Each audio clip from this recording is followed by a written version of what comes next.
père Toubacouta laa bëgg dalal tuuti rek 2 minutes rek ci plateau bi ñu mën a waxtaan ak moom kaay 2 minutes andi fooy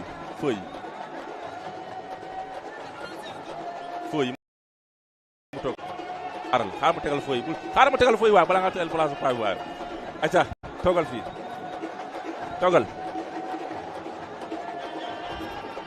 Toubacouta ngi nii mbër bu bëri problème bi mbër bu dëgër bopp a ngi nii ayca waaye suma gaañ la nag ci kanam tuuti wala mu ngi nii toog ziar naa la mais ana Mohamed bi géré caméra bi wala nga xaar ba combat bi pare ma mën la daral le grand champion qui nous vient de campement Ngekokh Toubacouta ndeysaan combat baa ngi noonu diggante Pa Moussa Sapeur ak Cheikh Sidat ak Cheikh Tidiane Diatta Sédhiou catégorie 100 kilos di fàttali ne ñu ngi ak le grand champion Toubacouta nekk mbër boo xam ne nii xam naa tey moom bu ñibbee faaw ñu tendre ko par carte parce que drapeau chef de l'État bi tey daaw du ma ne lekkam la woon mais si ñu ko waroon séddoo la bokk mais xaw ma lu xew ba ñu disqualifié ko arbitre nee na dafa dóor effectivement dafa ngàdd loo ñu mën a wax tey si action boobu noonu jàll léegi waaye avant dara sax dama lay nuyu bàyyi la nga nuyu ñu lay seetaan.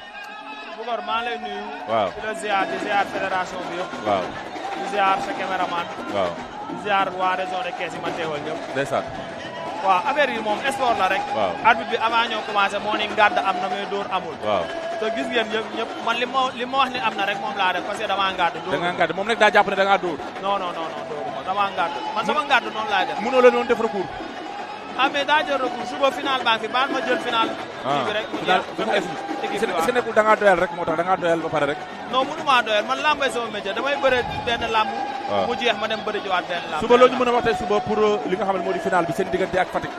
ah waaw di ñaan yàlla may ñu jël ko rek di wax tamit aussi na waa région de Thiès yëpp ñaanal ñu tamit xam nga waa département de Mbour. ñëpp nañu ñëpp ñaanal suñ supporters yëpp. waaw nañu ñaanal xam nga ñu xam ni région bi bu ko jëlee mel na ni ñoom ñoo ko jël quoi. mooy loolu noonu waaw. en tout cas ñu ngi lay bëggee. maa lay ziar di la naan bonne chance suba kon.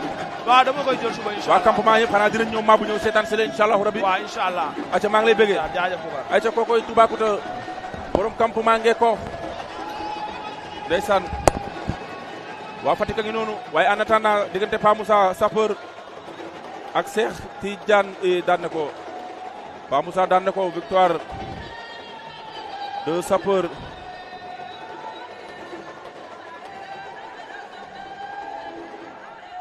victoire de Pa Moussa Sapeur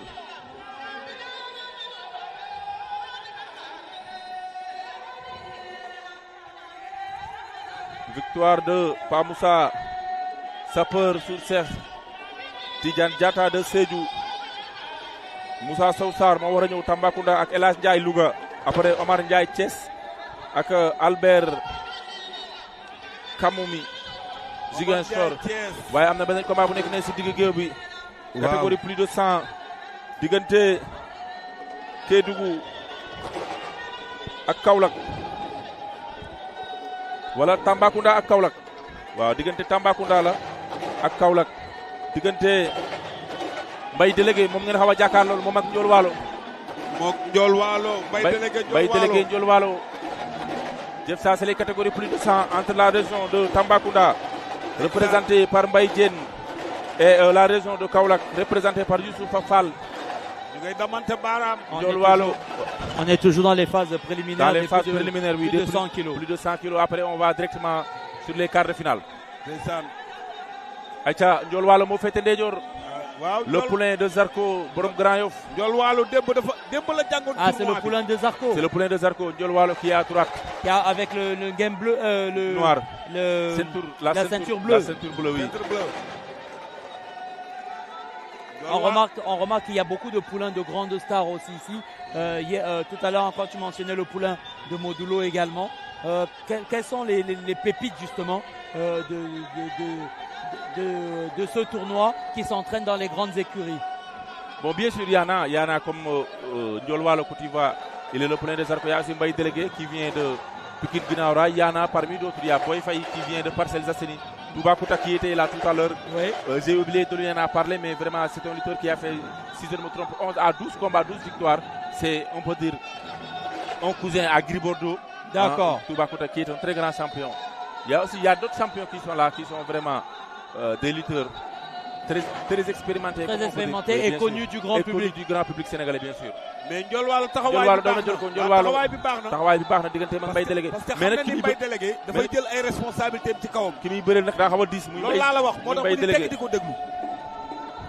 Mbaye délégué champion la. Toubacouta Mbaye délégué. Mbaye délégué champion la. te xam nga Ndiol Waalo tournoi bi daf ci am tuuti expérience. démb depuis presque démb waa bi sifflé day taxaw bàyyi la combat bi su amee cafouillage exploité ko dem yoonam.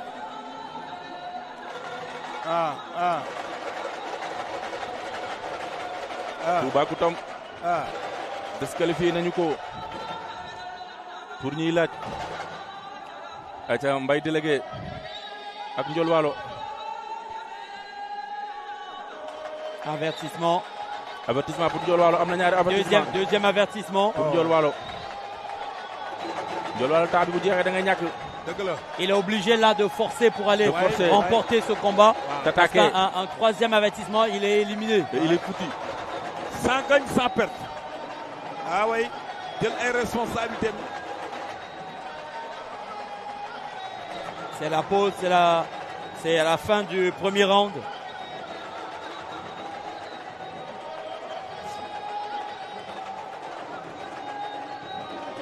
équipe bi xanaa waa Fatick la. waaw loolu waa Fatick la. moo tax seen yaram tàng. ñoom daa mel ni tournoi bi kenn mënatu leen ci génne. waaw. ñoom ñoo war a def final suba. ah. te daanaka boo seetloo ñi bëre préliminaire ñëpp a gagné. moo tax Adama Diouf di yëngal. moo tax ñu commencé sabar. ndeysaan.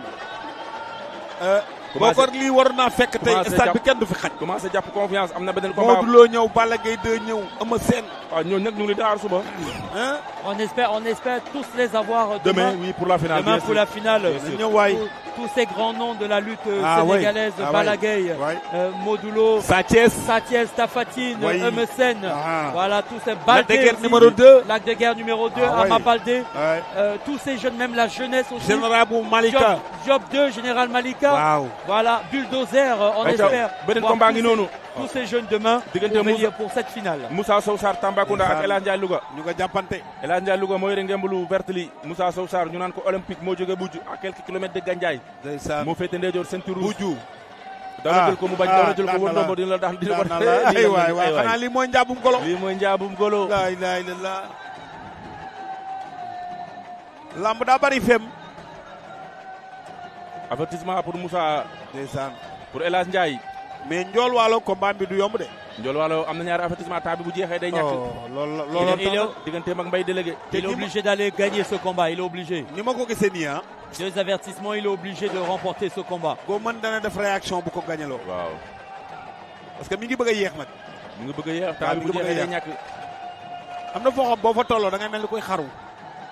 parce que comme temps bi. waaw moom la ñuy xaar bu jeexee nga ñàkk. ba mun nga daw sol Ah wala nga daw non, plaqué wala nga daw déggoo ma song ko xanaa. daw ak moom ngeen daw génn waaye saaku yi. daw mépp sax mu kii nga rocc. waaw mu def action. waaw comme nii def action waaw, waaw jël waaw. ko. soit mu bëree mu taxaw bëri wala ngeen nekk ci. mais boo taxawee xaar. mais boo arrière rek da ngay amaat avertissement. voilà. waaw. te moom fi mu ne am na appui. au moins. Oh, daan na ko. jël bu rëy na. là là. Victoire de Moussa Sow Sarr. Victoire de Moussa Sosa sur une belle technique. Victoire de Tamba. Saisie de jambes et retournement. Très très belle technique. Ndaama xajul ci kenn. C'est Tambacounda qui a remporté. Oui. Voilà, Tambacounda qui se qualifie pour Pour les quarts de finale. Les quarts de finale. Catégorie 100 kilos. dans les 100 kilos. Tambacounda, l'athlète de Tambacounda qui est qualifié. Tambacounda. waa ñoom de dañoo war a qualifier ndax dañoo sori nag. Aca Ndiol Waalo ngi noonu. dëgg daa neexul. ndeysaan. Ndiol Waalo mu nga ca. Ndiol Waalo bëreel combat bi. sa waay moom amatul lum ci perte. waaw Mbaye délégué lay waaw. bëreel. Mbaye délégué mii amatul lum ci perte yow yaa war a def effort. voilà moo war di song nii di song waaw. waaw mu daw génn sax bu defee wala nii yooyu. waaw voilà mu daw génn wala Voilà, dara am voilà. mais boo ko deful da ngay ñàkk.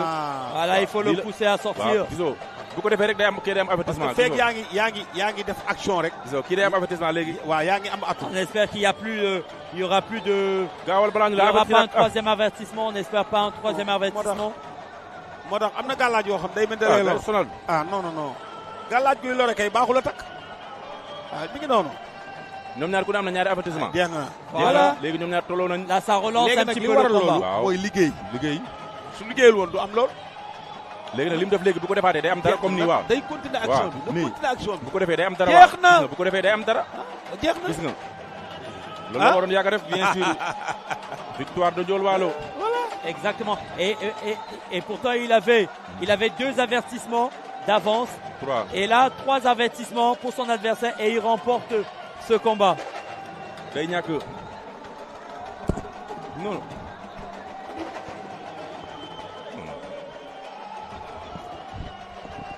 waaw may ko lii mu lire après mu lire.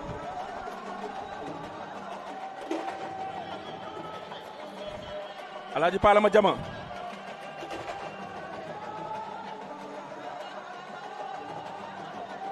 Alaaji Pala maa ngi lay nuyu bu baax a baax di la ziare.